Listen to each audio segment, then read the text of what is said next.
The Seven Ravens, the Brothers Grimm.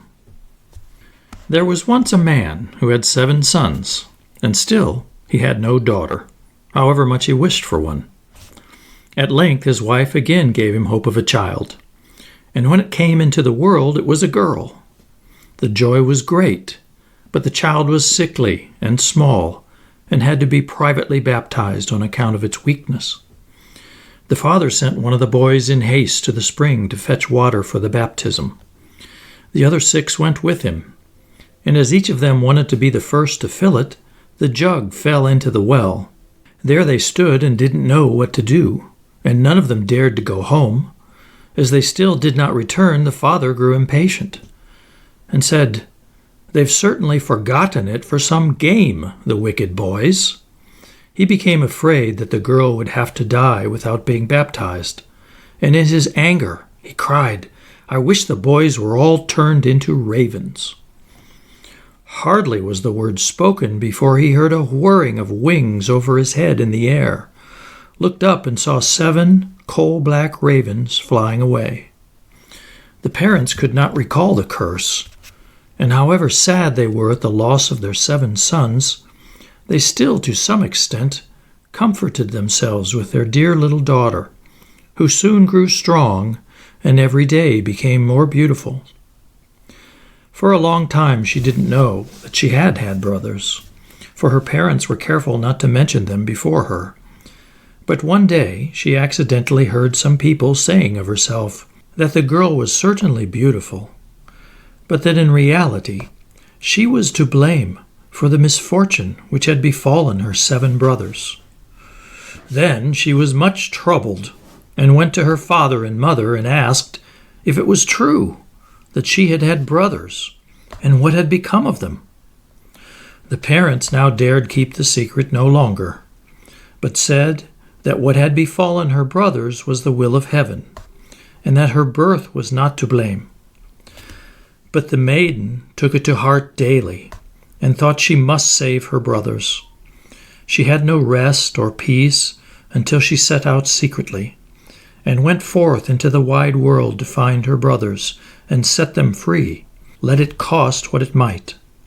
She took nothing with her but a little ring belonging to her parents as a keepsake, a loaf of bread against the hunger, a little pitcher of water against thirst, and a little chair as a provision against weariness. And now she went continually onwards, far, far to the very end of the world. Then she came to the sun, but it was too hot and terrible, and devoured little children. Hastily she ran away, and ran to the moon, but it was far too cold, and also awful and malicious. And when it saw the child, it said, I smell the flesh of men." At this she ran swiftly away, and came to the stars, which were kind and good to her, and each of them sat on its own particular little chair. But the morning star arose, and gave her the drumstick of a chicken, and said, "If you have not that drumstick, you cannot open the glass mountain, and in the glass mountain are your brothers."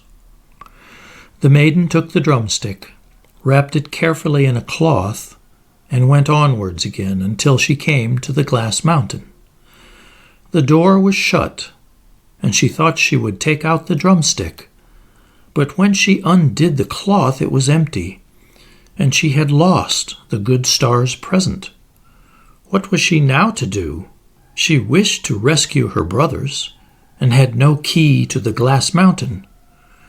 The good sister took a knife, cut off one of her little fingers, put it in the door, and succeeded in opening it. When she'd gone inside, a little dwarf came to meet her, who said, "My child, what are you looking for?" "I'm looking for my brothers, the 7 ravens," she replied.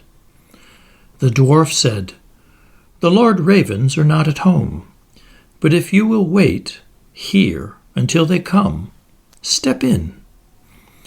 Thereupon the little dwarf carried the ravens' dinner in, on 7 little plates, and in 7 little glasses, and the little sister ate a morsel from each plate, and from each little glass she took a sip. But in the last little glass she dropped the ring which she had brought away with her. Suddenly she heard a whirring of wings and a rushing through the air, and then the little dwarf said, "Now the Lord Ravens are flying home." Then they came and wanted to eat and drink, and looked for their little plates and glasses. Then said one after the other, "Who has eaten something from my plate? Who has drunk out of my little glass?" It was a human mouth.